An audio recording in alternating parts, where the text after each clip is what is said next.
Good evening, everyone, and welcome to reading number 387 of the It's About Time Writers Reading Series. Delighted to have you all here. I know that Anne Batchelor Hursey is a long time It's About Time person.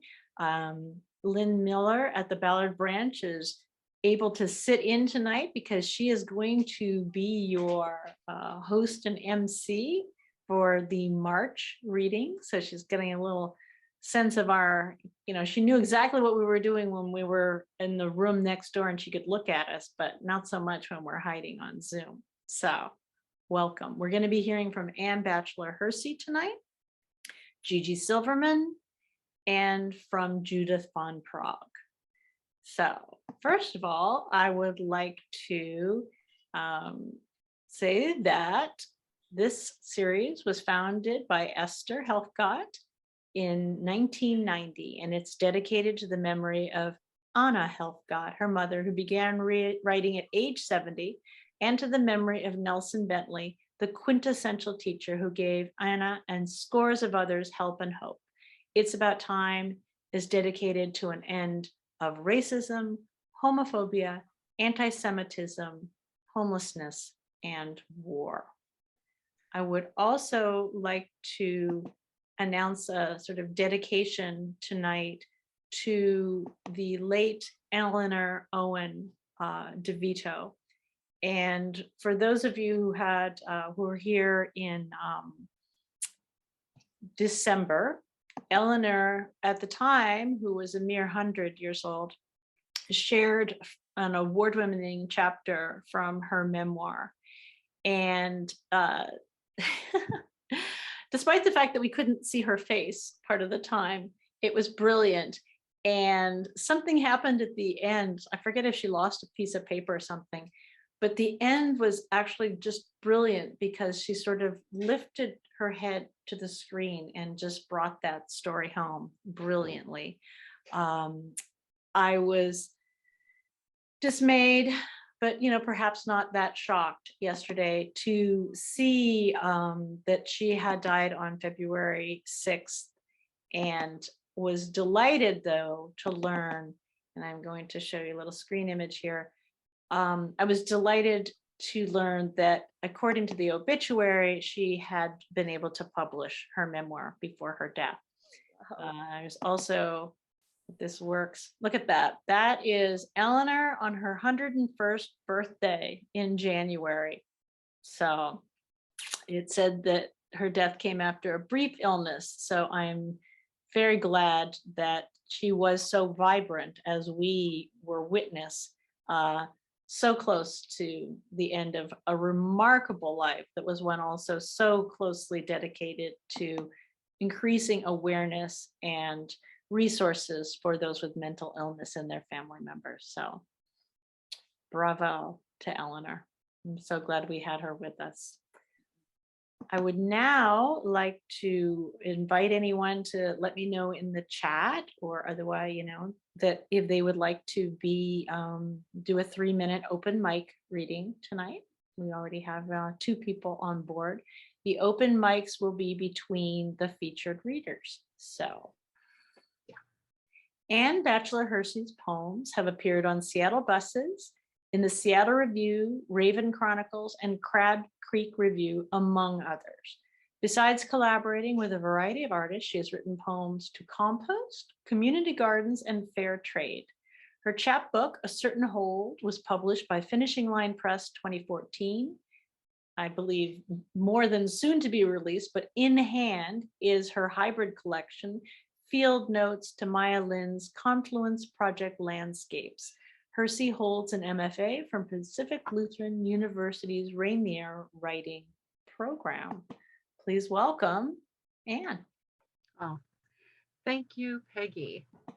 I have to say, when you have a book that comes out and it's all virtual, this is now my 3rd virtual event around this book. So you're getting, I think I'm past all the awkward things, but I'm still going to be awkward. I just am.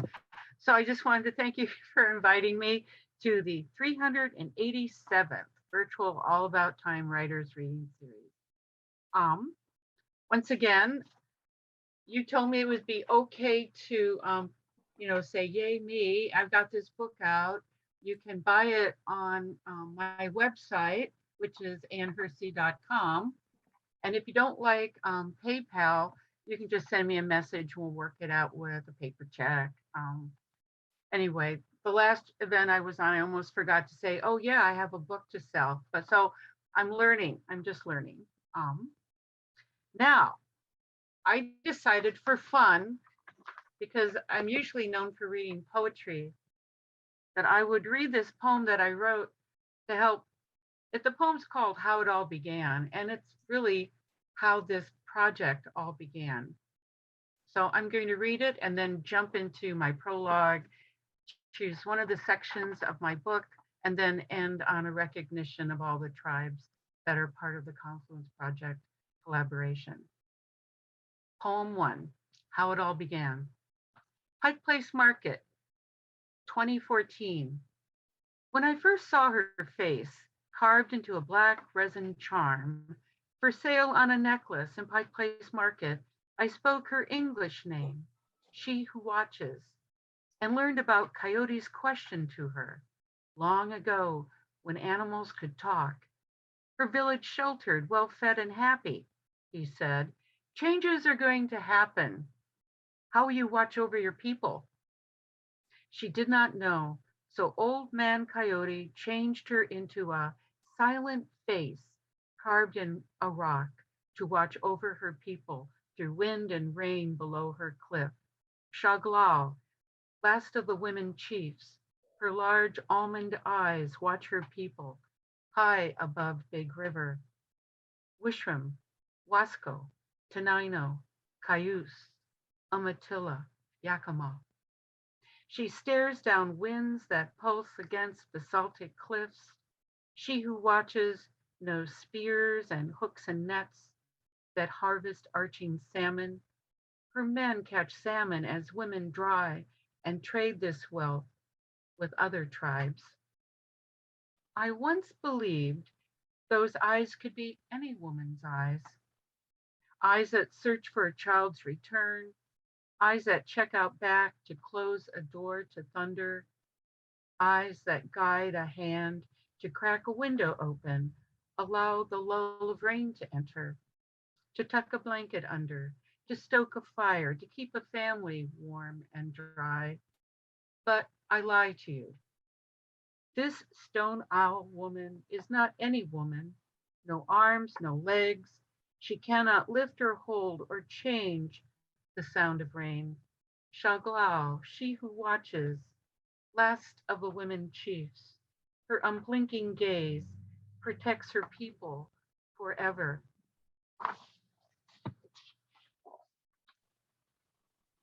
Now to the rest of my prologue. Her real name, her Wishram name, is Shaglal. She's the largest petroglyph in what today is called Columbia Hill State Park, located on the Washington side of the Columbia River. And when I asked her, who or what are you watching? I discovered she was looking across the river at Celilo Village. Her village was known for its bounty of salmon during spring and autumn runs.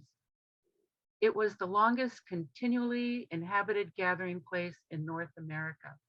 Tribes from up and down the river came here to barter, socialize, gamble, and hold sacred ceremonies. When Lewis and Clark encountered this bustling village in 1805, they called it the Great Mart. And as I did more research, I learned that in legend, Shaglal was last of the women chiefs of the Wishram village of Mixlevix. No wonder I found her face so compelling. The Confluence Project. It began in 2002 as an opportunity for the river tribes to respond to the upcoming Lewis and Clark bicentennial in 2005. The truth is that Thomas Jefferson's Corps of Discovery didn't discover anything. They traveled hundreds of miles and visited and documented the people who were already living along the Great River. As a non-native woman, I have much to learn about the Columbia River's First Peoples. Confluence provides a map. Maya Lin, along with an amazing group of tribal artists and elders, created 5 completed art installations and started plans for a 6th. I visited all 6 sites along 438 miles of the Columbian Snake River, also known as Nichiwana, Big River. And as I traveled those miles, I was surprised at how embedded, almost hidden, the Maya Lin art installations were in the river landscapes. Each art installation is informed by both restoration of the land and tribal traditions. These field notes chronicle this pilgrimage with the intention to encourage others to follow. Maya Lin, an American architectural designer and artist known for her award-winning 1982 Vietnam War Memorial in Washington, D.C. She was the River Tribe's first choice of artist and architect to help them tell their story. Lin accepted their invitation to collaborate and create art landscapes along the Columbia River and its tributaries. The River Tribes believed Lin's art showed she understands individual sacrifice and the inherent power of the land. And one more added part of my prologue is my husband David and I comprise the we, W-E, in my narrative. We traveled by car to each site across 2 years. And as a poet, I thought about Basho, the Japanese haiku and haibun master, who traveled with his disciple, Sora, when he wrote his famous haiku journey, Narrow Road to a Far Province, 1689. My field notes began to shape themselves into a similar haibun style of prose-filled narratives with place names, directions, as well as haiku, sometimes list poems, I should add, that capture interior moments and gems of new vocabulary specific to the river tribes and the inland Pacific Northwest. Because of the time limits, I was timing each of my sections and realized that the very last site along the river on the Snake, called the Listening Circle at Chief Timothy Park, is just the right amount of time to read. So I will read the last section, sort of the last section of this book. Listening Circle at Chief Timothy Park, Clarkston, Washington, the site blessed by the Nez Perce, spring 2005. And this ceremony inspired Maya Lin's design for the Listening Circle. It was later dedicated 10 years later in 2015. Listening Circle, Thursday, August 23rd, 2018. Temperatures in low 80s. Chief Timothy Park is an island on the Snake River off State Route 12, connected to the north bank of the river by a short bridge. The nearest town is Clarkston, 7 miles east near Idaho's border. Lewiston, Idaho, is 1 mile farther east, bordered by the Snake and Clearwater rivers. These towns' names remind us of Lewis and Clark's passage through what were once thriving Nez Perce homelands. Some traditions say Chief Timothy of the Nez Perce was a child when Lewis and Clark traveled through to the coast and back again in 1805 and 1806. First poem, August Summer Heat. We traverse peaks and plateaus east where rivers meet, Unlike other Mile and Confluence installations, Chief Timothy Park is not on the way to anywhere. We plan accordingly and book 2 nights at one of the cabins. We take our time driving east of the Cascades, detour through the Hanford Reach National Monument, and enjoy its austere and untrammeled landscape along the Columbia River. This detour adds an additional hour, making our road trip 7 hours. It is late summer and daytime temps hover in the 90s. The week before, it was in the 3 digits. Our cabin has air conditioning for which we are grateful. Poem. Somewhere north of here, wildfires burn. A drifting smoke settles on the river. Of all the Lynn art installations, this one most resembles the original landscape that Lewis and Clark encountered. Stark basalt cliffs, prairie grasses, extremes in temperature near the confluence of the Snake and Clearwater rivers. Here's an excerpt from Clark's journal. Worthy of remark that not one tick of timber on the river near the forks, and but a few trees for a great distance up the river. October 10th, 1809, 1805. Once settled into our cabin, we enjoy the inherent slower pace as we stay 2 nights. The closest entrance to the listening circle is behind our cabin near the ADA access road. This road is relatively flat with a gentle rise as you approach the natural amphitheater at the top of the hill. The other entrance to the listening circle begins at the farthest northwest parking lot and follows the Snake River on the south side of the island. The latter trail is twice as long, and signs tell us that this is a rattlesnake area and to honor its reptilian inhabitants. 3-joined haiku. Insects jump and sail into the air between chirps of unseen birds. Slight breeze cools us down. Low stone benches, perfect to sit. Listen, heed its timeless message of river, land, and people. Nez Perce, Nimipu.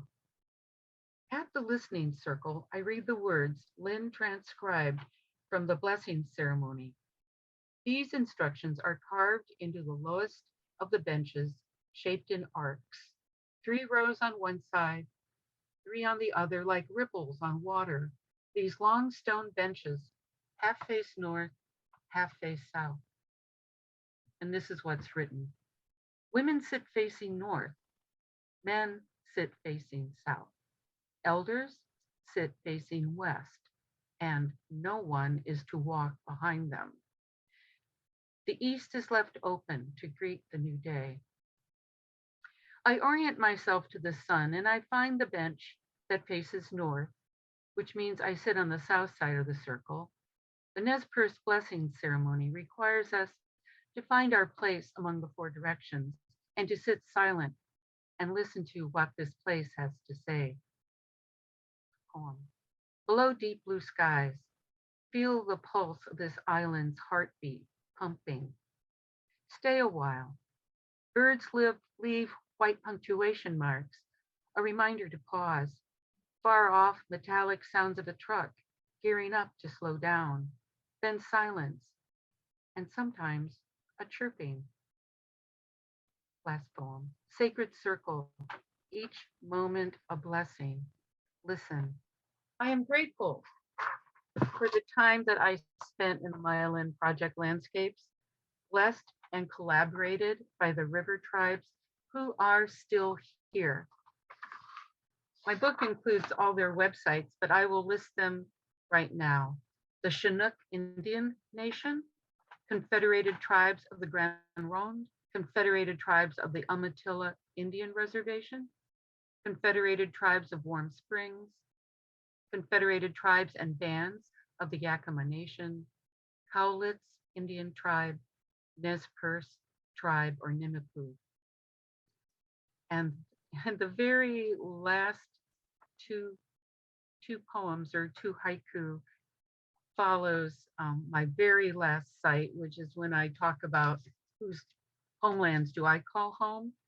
I will not be reading that, but I do end with listen deeply. Listen deeply to the river, learn from the land and its people, sit in silence, and ask the river to teach us and show us the way. And those last 2 lines are from the Chinook blessing that was said at Cape Disappointment during that ceremony. And once again, you can read all about it. And there's even extra pages in here for you to add your own haiku, your own notes about the weather and what you experienced there. And I just today I found out a great piece of news also with my book. I have a friend named Luke Cabine who's an artist, and she's created, it's called Field Notes Companion. So she has an artist book that goes with my chapbook, and it's going to be on display at the Miller Library at that's at the UW at the Center for Urban Horticulture between March 3rd and 31st. So yeah, you can't have enough of collaborations with other artists. And thank you for listening. I didn't time myself, but I tried to beforehand. I think I went over. Believe me, I was not watching the time. It was way too much to listen to. And I found myself wanting to see some of this. So what a wonderful bonus to have a collaboration with an artist to be able to see it. So, and if you go to the Confluence Project website, you can see it all. They've got wonderful photos. And I was in one of their recent introduction to Confluence where there's a slideshow and the director, and he features me at the very end. So you can see some of the wonderful pictures of what's there, but you really just have to go there and don't rush through it. I heard some guy tried to do all 438 miles in a weekend. I would not do that. No. you prefer 2 years with your disciple. That's right. It's so funny. He's not really my disciple, but this is when I told him at the end, my gratitude page is 2 pages, but I did say, and to David Von Hersey, my companion on every road trip, the one who knows how to be both nearby and far away, with whom I am never lost. Lovely. Thank you. Thank you.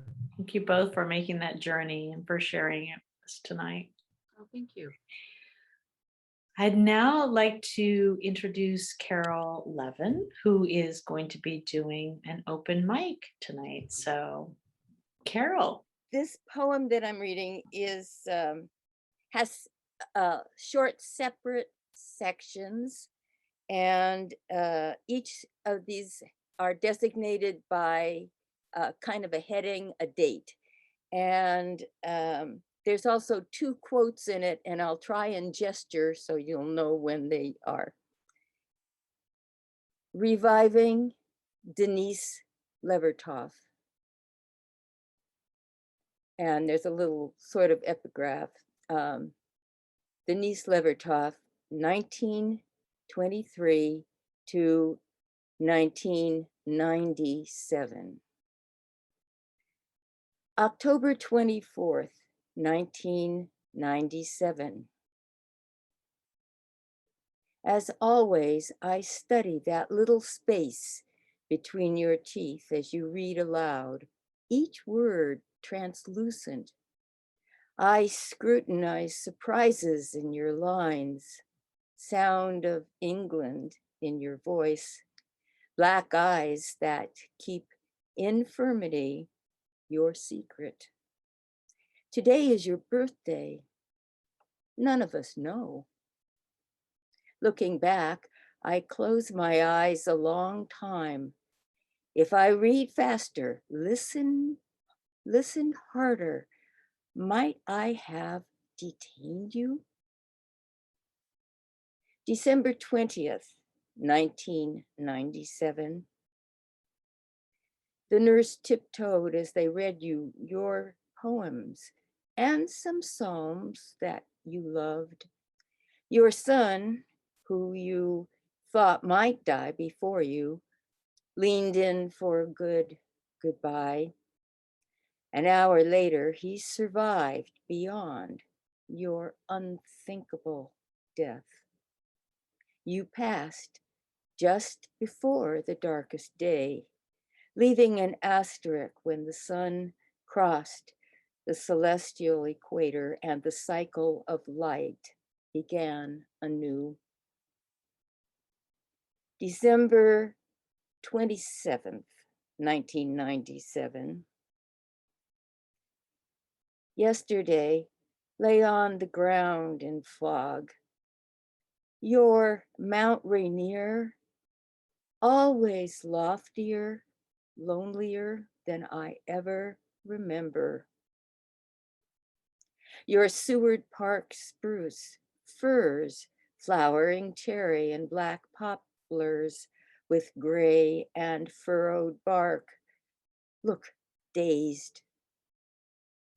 We were stymied on the road to the church. Every corner a light turned red, a bridge lifted to block our path. In a poem, you ask, how do you grasp it? How does it not slip away? In spite of yellow lilies, your casket protruded ugly on the metal rack above the hollow that would embrace it. A white cassocked priest wearing a brown Eddie Bauer jacket led us in the Catholic rite of committal. We stood mute in dank light, impaled by cold, when abruptly he sent us away. We each carried a kiss on our fingers to the box that remained unmoved. No date. I know gravity was taken by surprise whenever they settled you in. I trust that for you, this final gesture was precious for its privacy. Addendum, February 1st, 1998. A pride of poets left us lessons. So many died that year. Matthews, Ingetau, Laughlin, and you. Now you will never teach me tea or poems your way. Again, so many, those of us who loved you, stream into the steamy room. Metal folding chairs squeak. From the platform, friends and students speak your poems, their stories of you. Violating fire codes, people on the stairs press against each other along the wall, swallowing tears and laughing. Every moment recounted. Then a lanky poet with black curly hair gestures to the exact chair in the back row on the left side of the room where he saw you last. All eyes turn, bodies twist, look back. A tug of war with gravitational pull. Shall I change the? Well, that was that was actually a 7-minute poem. So perhaps if there's time, we'll come back around later, but that was beautiful. Brought back so many memories. I think I saw Denise Levertov but one time. What an honor. Let us now go. We'll do our next open mic after our reading by Gigi Silverman. So I always love welcoming people who are new. I'm not sure how Gigi found us, but I love that more and more people are finding us. And so welcome, please, our first time reader, Gigi Silverman. Thank you. Peggy, I found you on a Seattle Writers and Readers Network. Oh, every once in a while. Good. So, Every once in a while, I, especially when I like to book people all in big spurts so that I'll have a couple months under my belt. And so I didn't. Very smart. So glad you found us. And So, I was very happy to meet Eleanor for however briefly long I knew her. I emailed her 2 months before she died after I met her at your last reading, Mhm. and I gave her a link on how to self-publish her book very easily. Mhm. And when you told me that she'd actually published her book like 2 weeks before she died, I was like, oh, and I bought a copy. I'm so thrilled. I'm sad she's gone, but I'm glad I got to know her for a brief It wasn't what I lot of expected time. it to be called. So you'll have to put that, if you will, after you're done reading in the chat, because I need to get my own copy. So Yeah, I will find it for you. thank you. Thank you Well. so much for having me tonight, and thank you to who's ever read so far. And I see some friends here, Kirsty, Rosie, Natasha. Thank you all for coming. Now let me introduce you. Oh yeah. Oh, sorry. There you go. She's so excited. Time to shut up. Silverman is an author of speculative and literary short fiction and poetry who lives just north of Seattle. She is also disabled and the daughter of immigrants. Her short fiction has appeared in the Bram Stoker Award-nominated Women in Horror anthology, Not All Monsters, from Strange House Books, and was a finalist for the Barbara Deming Memorial Fund Award for Feminist Writing, among other honors.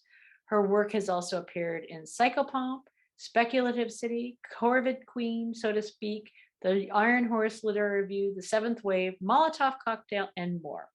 Her short story, I'm Sorry, I Tried, I Love You, was optioned by writer-director Goldie Jones for short film adaptation, which completed production in November of 2021 and is now under consideration at several film festivals, which we'll have to keep us apprised of.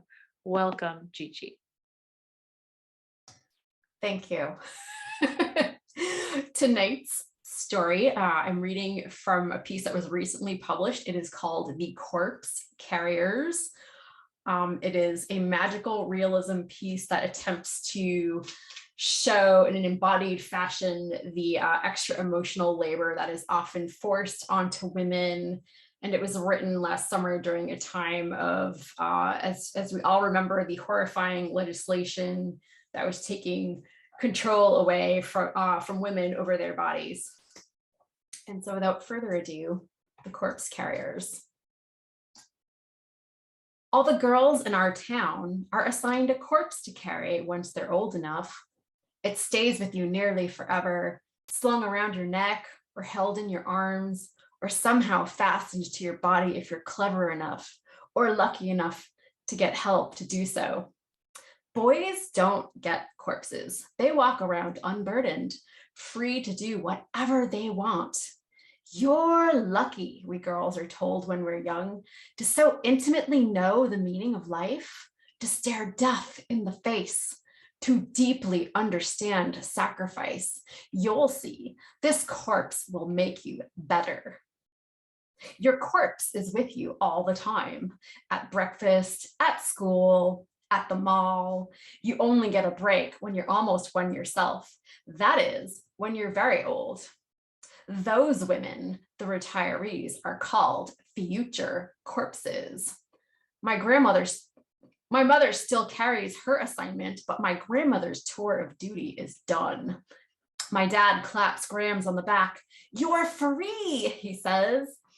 Some grandmothers party when they're finished whooping and hollering, but not mine. My grandmother doesn't smile, never has. She is stooped and bent from years of carrying the dead. Has a glazed look in her eye.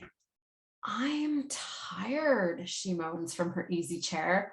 She doesn't even wear her blue ribbon, her sole reward for decades of service. All she wants is to rest. We flick on the TV for her, and she watches, dazed. She is now a future corpse. Mom tells me, never mind your grandmother. She pops a pill surreptitiously, then smiles, reaching for the vacuum with one hand while adjusting her corpse with the other. She trips, smashes her knee on the corner of the coffee table, yelping in pain. I look up from my homework. My brother passes through the living room, headphones on, not noticing that my mother has taken a spill as he heads out the door. I'm okay, Mom winces out. Nobody run over. I'll be fine. Really? She curses under her breath, readjusting her corpse, which has tumbled awkwardly to the wrong side of her body. She continues vacuuming. She left her job ages ago because juggling everything was too much. She still carries a business card though, one that says, Justine R. Helms, career mom and corpse carrier. Ask me about my great kids, Lana and Jason. I scribble a note in the journal I keep tucked in my 3-ring binder, recording thoughts at a moment's notice. To be a corpse carrier, is that all there is? At school, after the latest corpse assigning ceremony, my bestie Trina and I watched the older girls attempt to carry on with their newly assigned cadavers. Most of the corpses are bigger than they are, trailing awkwardly behind them. Some of the girls gather in the halls like they used to, attempting to flirt with boys. Show me yours, a boy says to one of the girls. Okay, she chirps, snapping her gum. She produces her assignment certificate, points out features. Trina rolls her eyes, muttering, some girls will do anything to get a boy's attention. Mine's a 65-year-old male, the girl intones, breathless. He died of natural causes. The boy shrugs. Is yours preserved? The girl nods. Yeah, I got lucky. The truth is, Trina hisses, her mommy and daddy paid extra for that. I scan the hallway. I notice the girls from down and out families, their corpses aren't preserved and will start to stink soon. They will likely drop out of school, get menial jobs where no one minds your stench. Other girls seem to walk smaller, like their corpse is dragging them down. Our corpses are a gift, a girl in tight yoga pants raves to a friend. We are so lucky to have this form of enlightenment. I mean, boys don't know what they're missing. Her shirt has a cartoon dog on it with the mantra, Namaste. Her corpse is blonde, thin, lithe, and fastened to her body piggyback style, obviously with some help. Let's go to class, Trina says, and leave these hosers behind. In biology, I make a note in my journal when the teacher isn't looking. Only 1 year left till my corpse assignment. Is that what I really want? Do I even have a choice? In the few remaining weeks of school, I notice that most of the girls with new corpses are quieter. Only a brave few carry on as if nothing's changed, making out with boys in the hall with a dead body slung over their shoulder. Gross, Tina growls as we pass one such couple. I have to agree. On our walk home, I'm distracted as Trina carries on about the injustices of being female, but my mind's on logistics and spatial conundrums. How does one have sex while carrying a corpse? I mean, I imagine it can be done. It must be done all the time. If not, how would children ever be born? How would I have ever come into this world? But I wonder if there are unspoken and socially sanctioned cheats, like it's okay for women to put down their corpses for a hot minute just so they can fuck. I imagine my own parents, my mother's soft white body under my dad's, my mom's assigned cadaver resting beside her in their king-sized bed as my parents grunt and moan. I shudder, wishing I'd chosen another image. The next day at school, Trina points out something I hadn't noticed before. All our teachers are men. She says, there are no role models for us, at least not here. How are we supposed to know how to be strong women if no one's modeling how to go through life with your corpse? The girl is right, so right. And her life isn't fair. Her mom disappeared one day when Trina was a toddler, and her grandmother died young. Trina had no one, only her dad. At least I have my mom and my grandmother. The Grams, a future corpse, has checked out and is only waiting for the end. You should come over more and hang out with my mom. She's strong, I offer. Trina doesn't seem convinced. After school, we go to Trina's house and watch television when we're done with our homework. None of the women on TV carry corpses. and we begin to wonder what's real. We look it up on the internet. It appears that corpse carrying is a regional custom turned into law, something only we local women do or are forced to. If we leave this town, Trina says, we can break this cycle. We can be whoever or whatever we want without those awful things literally hanging around our necks. Together, we dream about our futures. Trina wants to go to art school, move to the big city, and be a painter, a famous one. My dreams aren't as exciting or flashy. I think about my talents, and they are quiet ones, research and writing. But still, Trina says, so what if your dream is to live a quiet life? You should be able to do that without hauling around a corpse your whole life, for fuck's sake. Plus, I tell her, it would get in the way of, well, you know. Trina nods knowingly. Yeah, girl, preach. We imagine our future boyfriends, or maybe girlfriends, and think about how beautiful our lives together could be if we weren't carrying corpses.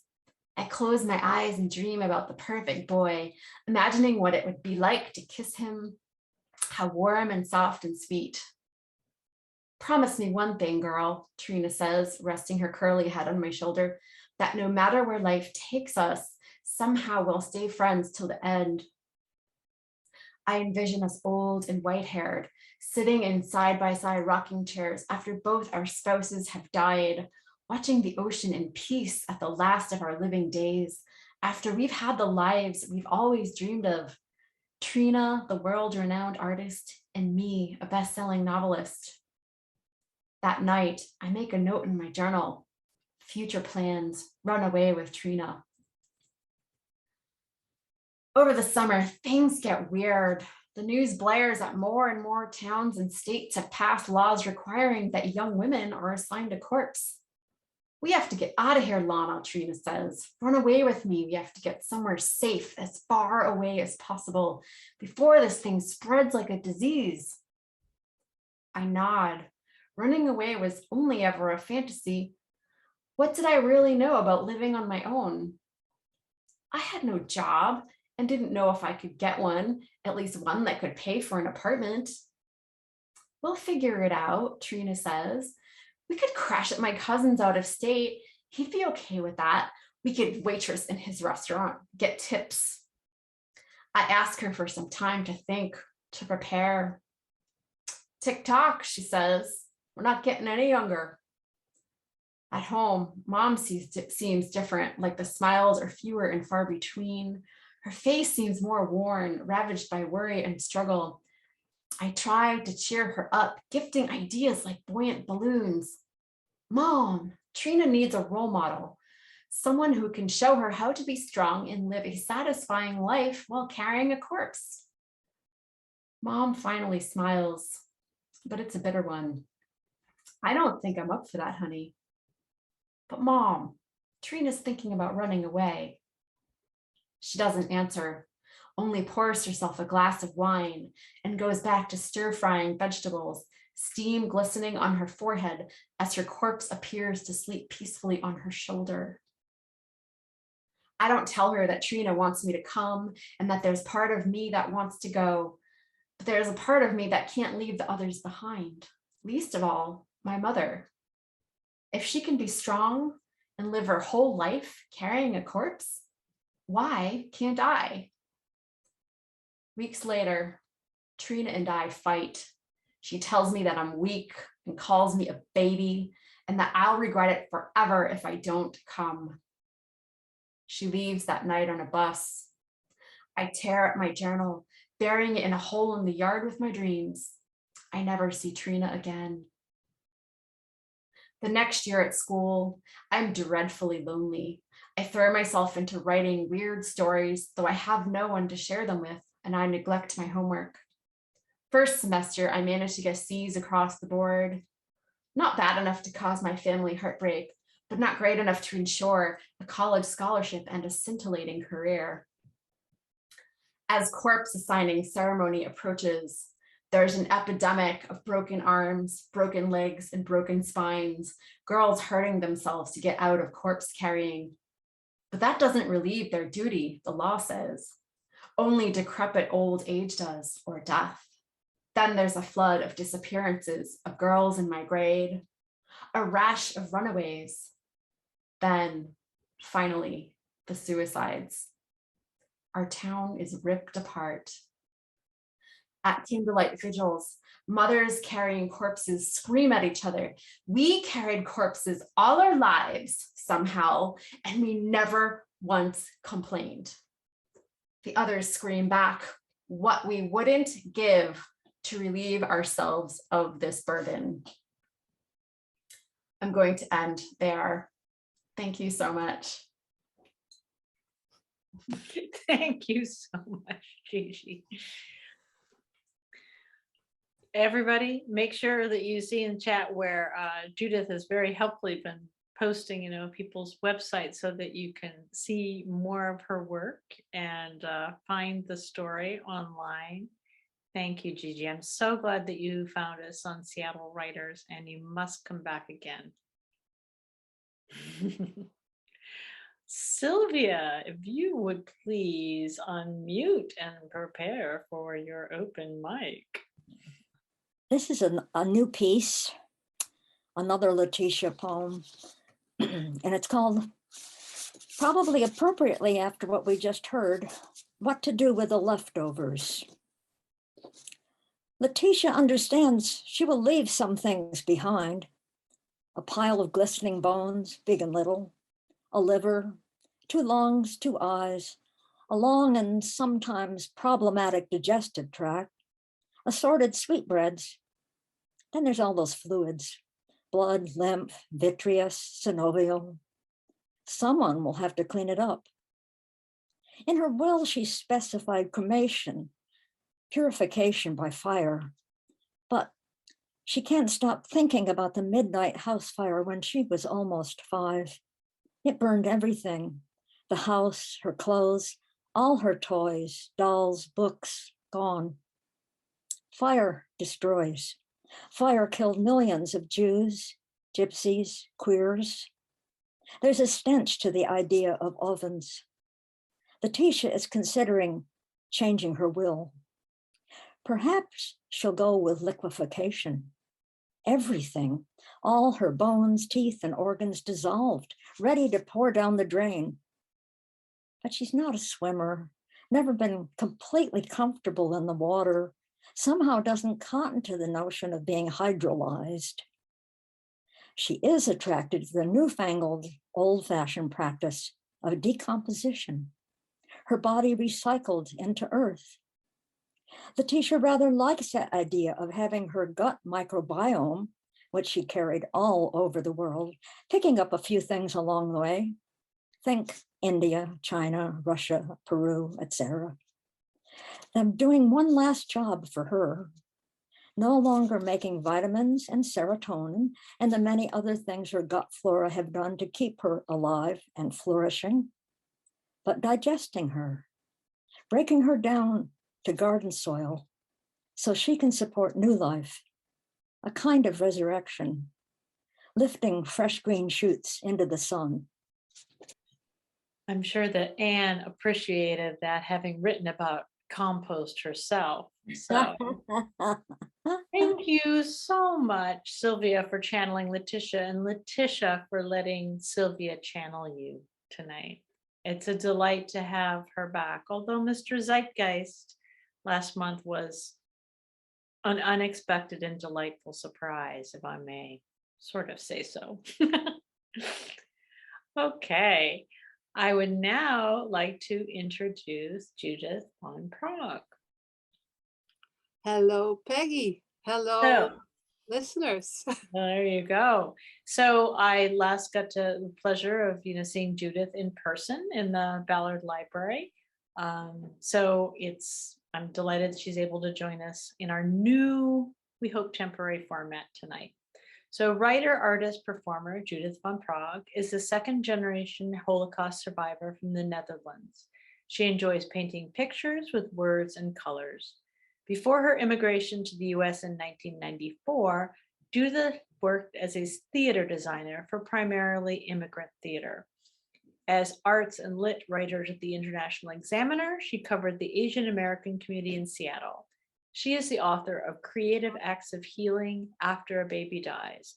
After hiatus, she has returned to her works in process and hopes to finish another book before too long.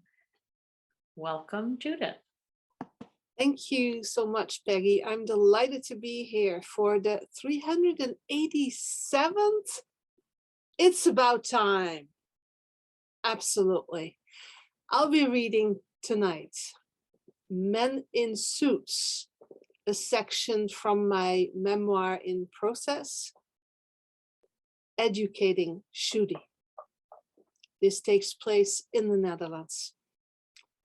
Men in Suits.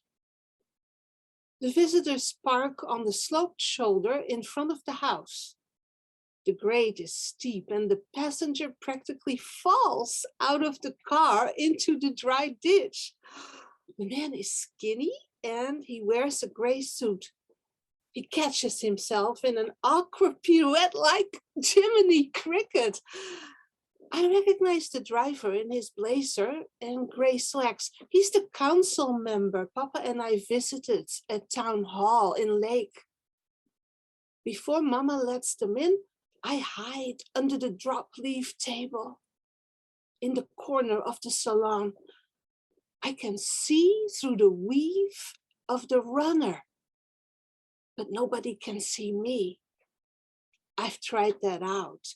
It's good to have a hiding place so you can keep an eye on things. The spot is got tighter since the last time I hid. The gentlemen introduced themselves to Mama in the kitchen. I can hear their names. Papa leads them into the salon. They stand around looking. Everyone who comes to our home for the first time does that. They move aside when Mama enters with a tea tray. Sugar, milk, or lemon? She places the cups and saucers on the tablecloth. They both want sugar, no milk. A slice of lemon is nice, Mr. Cricket says. Mr. Councilman wipes his face with a handkerchief. About our plan, he says. Take a seat. Papa pulls a chair from under the round table.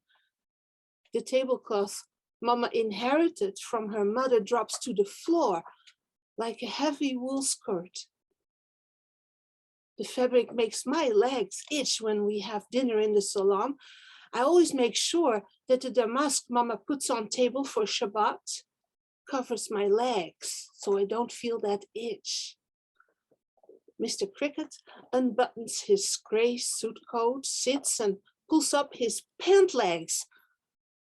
Ooh, black hair like spider legs crawls on the white skin above his black socks.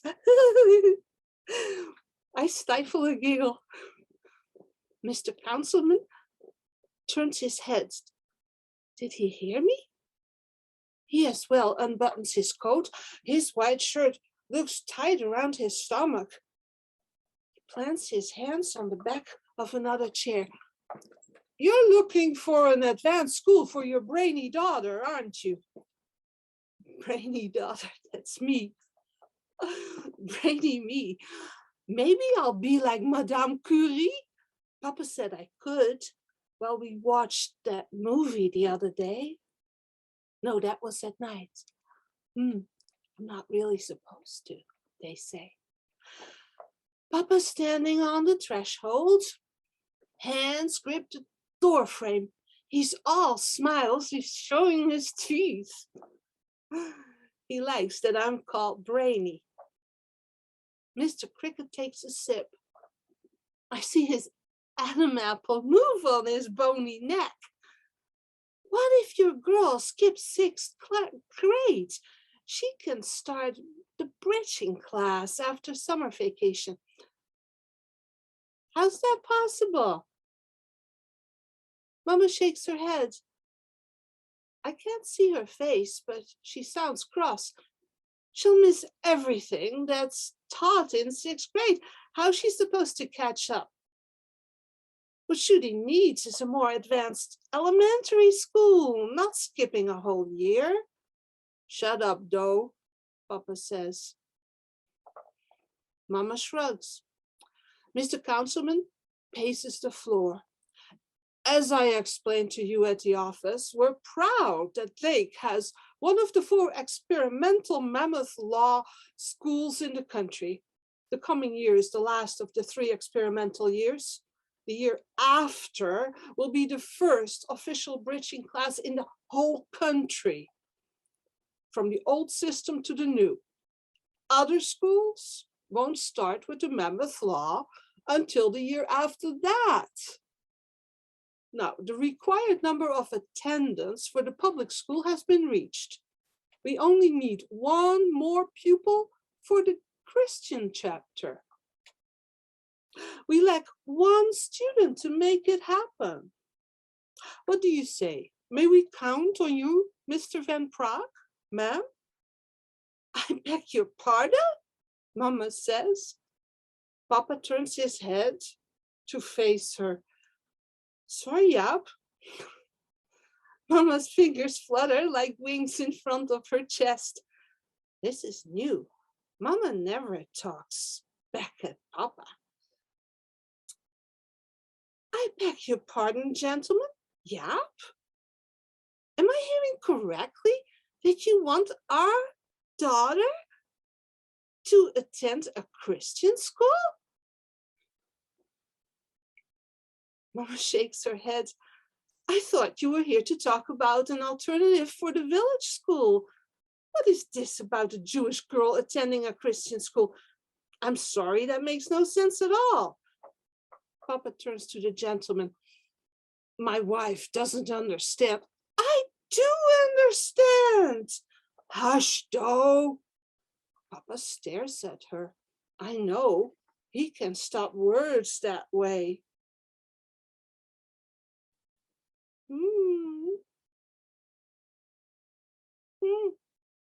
He turns to the gentleman. Can you explain again about the privilege of attending this mammoth school? I don't know about a mammoth school. Skipping 6th grade, that could be scary. A charter school? Leaving school? Away from Alteveer? No more pestering? I'm ready. The school in Lake is the most advanced in the country, a test case, a charter school, if you will. The mammoth program still has to be introduced elsewhere. Mr. Cricket scrapes his throat. Your daughter will be learning French, German, and English in the language lab with recorders and headphones. You hear that, Doe? What about mathematics, calculus, etc.? Mama says. We teach modern algebra. Mr. Cricket takes a sip of his tea. How will she learn what's taught in 6th grade? Mr. Councilman interrupts Mr. Cricket. That's a matter of tutoring, all in due time. We're ready to start. The public school has sufficient pupils signed up. The Christian school needs 1 more. Mr. Councilman points at Mr. Cricket. This gentleman is the principal of the Christian school. Why can't Judy be enrolled in public school? Mama says. We need 1 more pupil, Mr. Cricket says. The councilman purses his lip as though he's going to whistle. A V line appears between Mama's eyes. The corners of her mouth are turned down. Papa says she's cute when she's angry, but she's not pretty when she frowns. Obviously, your daughter is way ahead of the children in the school at Alteveer, Mr. Councilman says. Papa and Mama both nod. That's something they can agree on. Uncle Sander told them they never had to be concerned about me. Judy is smarter than the two of you together, he said. You've homeschooled her, haven't you? Homeschooled? I've always gone to school. Maybe that's what Papa does when we look at books about the war together. Concentration camps. Mama raises her eyebrows. Papa shakes his head. Yes, no. My aim has been to teach her as much as possible. I tutor her about this and that. These village schools, they're a little behind. Yes, of course, we understand. That's why the Mammoth program is perfect for your daughter, Mr. Councilman says. I'm all for it, Papa says. But yeah, she'll miss everything that's taught in 6th grade. Another year of childhood. Nonsense. If she needs to learn anything extra, I'll help her. No problem. Mr. Councilman checks his watch. He puts on his jacket. So we can count on you? Of course, Papa says. It's an honor to have our daughter be part of the experimental Mammoth program. I really like the idea. Yeah, you don't even know the material that's taught in 6th grade. Mama is mad. Hush, though. Your daughter is brainy, isn't she? She'll catch up quick enough. And if there's any problem, we'll find a solution. We can always find a tutor. Mr. Cricket gets up, places the chair back under the table. Brainy. Papa repeats the word and smiles. He obviously likes hearing that. Mr. Councilman shakes hands with Papa and Mama. Let me know what you decide. Nice paintings. Yours? No, the cow isn't Papa's. The others are Mondrian's, but nobody is supposed to know that. The Madonna with child is my husband's. Mama steps toward my hiding place. Aha! Mr. Cricket's feet get too close to me for comfort. Madonna with child. Yours will be most welcome at our school, mevrouw. His feet move away, and so do Mama's. Why welcome me? Because of the Madonna? I don't know, brainy.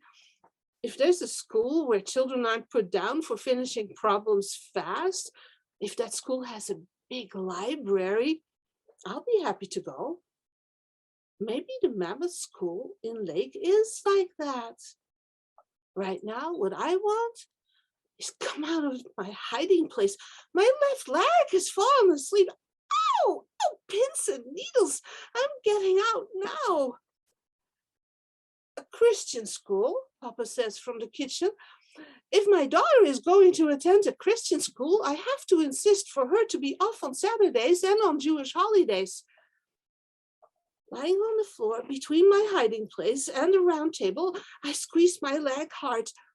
Mr. Cricket, he scrapes his throat again. I can hear the clock tick. Well, there's nothing much going on Saturdays. I don't think that should be a problem. And Jewish holidays? We'll book a sick day. That's easier for the administration. Do the children sing in class? Mama loves singing. I'm going to sing too if I can't kick my leg out. Well, yes, every day starts with psalms, Mr. Cricket says. A Jewish girl shouldn't have to sing Christian psalms, Papa says. Pins and needles, pins and needles. Oh, needles. Oh, Mr. Councilman takes a step back into the salon. Great sculpture, true family man, protecting his wife and children. Is that your husband's too? Uh-huh, Mama says. If you don't want her to partake, that would be all right, Mr. Cricket says. I don't like this arrangement. Mama steps back in the kitchen. Shut up, Doe. Your opinion is of no importance, Papa says. Our daughter's future is at the Mammoth School. And thus, I skip 6th grade and start junior high, the Christian version of the Mammoth program after the summer vacation. Thank you so much for sharing part of your memoir with us, Judith. So now we are going to hear from a former Seattle person who are welcoming back with open arms. Natasha, if you would like to unmute so we can welcome you to our open mic tonight. Hi, thank you. I have heard all of you read before, and it's lovely to hear you again, except for Judith. And I wanted to tell you this, Judith. My mother's from Rotterdam. So yeah, and my Opa was part of the resistance. And so there's a lot of connection there. I write about my roots, but that's not the poem I'm sharing tonight. So I used to write a lot of poetry. I've pretty much moved over to essays, but I thought I would read a small poem tonight. Sort of looking toward Valentine's. This is the only poem I think that could be considered a love poem because it's fiction. Letter to a lover whose name spells dark bird. Look, when you call, bring the basket, the one I lent you last winter. Please forget the strawberries. The summer left them parched. Freezing, thawing only makes strawberry soup. Pluck the crocosmia by the kitchen window. Its body reminds me of tango. The year we spent a lifetime sailing in the boat of our bed a single mattress on mahogany. And when you slice flower from stem, do not harm yourself. An unremarkable red leaves the stem corrupted.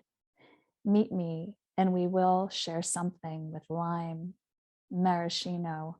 Consider the fresh water, how we once became it, our limbs liquid, our eyes opening like lilies. Meet me, and we will forget our bodies wherever anything but a little salt, water, waiting to be stirred. Thank you.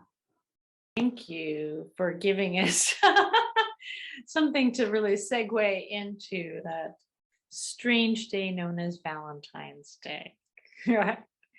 Last call in case there's anybody who wanted to open mic tonight. Calling once, calling twice. So I would like to extend a very happy 31st anniversary to our writing friends at the African American Writers Alliance. They began in 1991, a mere year after It's About Time in 1990. And they are thriving. They also do a program through the Seattle Public Library system at the Columbia branch called Writers Read, and they will be reading this coming Sunday. So they are they'll have their annual reading through Elliott Bay Books and other things. So do we have an open mic person? Are you saying hello? No? Hi, Peggy. It's Don Krieger. Hi. Hi. I brought up an audio of a poem by Denise Levertov, which I thought might suit it's African American month, and it's a wonderful poem titled "The Day the Audience Walked Out on Me and Why." And many of you may know it. This is a lovely recording. It's about 5 minutes. It's just short of 5 minutes, if that's okay. If you'll allow me to share screen, I can play it for you. Is it something as long as we feel that we have are legally able to do so? I don't know. Oh yeah, it's online. Okay, all right. Okay, I think we have the time and we will close out with that. While you're looking for that, next month, we will be hearing from Anna Kim, Benjamin Schmidt, and Katarina Canyon. Here we go. I was a student of Denise's in the 60s, so it was really wonderful to hear. Carol's work poem. Yeah. Great. I like to feel that having been writing all my life, I have written a lot of different kinds of poems. I like to feel free to have a certain range. And I'm going to read next a rather different kind of poem. I don't feel that my poems, anyway, fall into really marked off categories. They don't feel to me as if they do. They seem to me to come out of the same sources and to be written initially because I need to write them, and part of my need to write because I have always been interested in the art of poetry, is the need to make things which can stand free of me when made.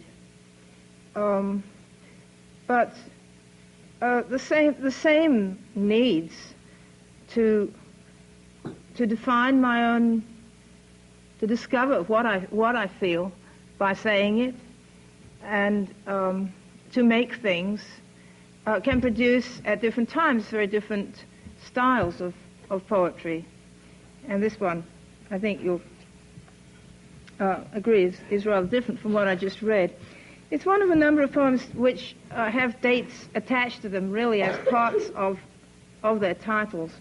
This one is called "The Day the Audience Walked Out on Me and Why," and it's dated it's dated May 8th, 1970, Goucher College, Maryland,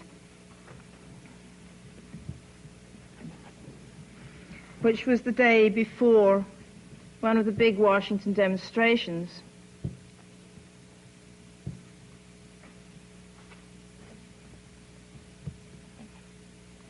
Like this it happened.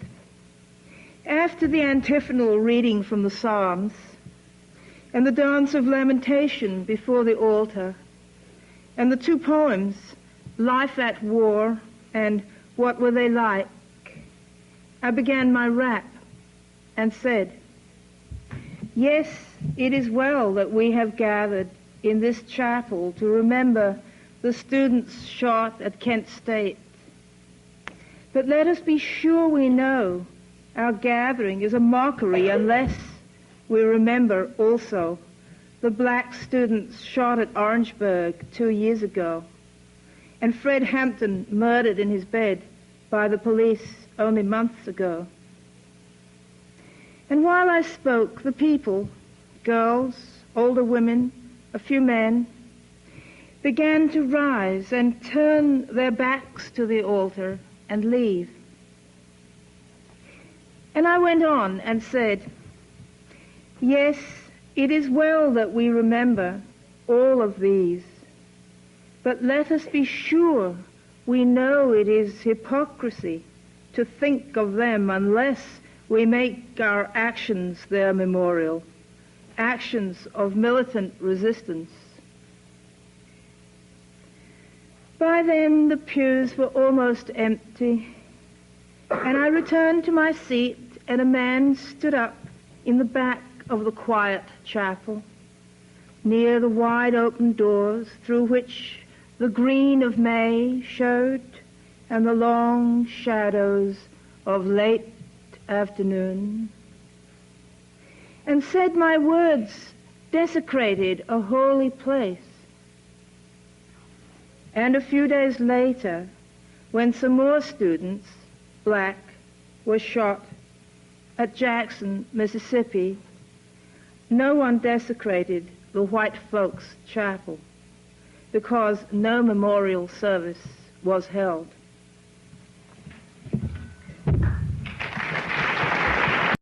Thank you, John. Thank you for sharing that. All right, well, this has been a lovely evening that I'm so glad was able to happen.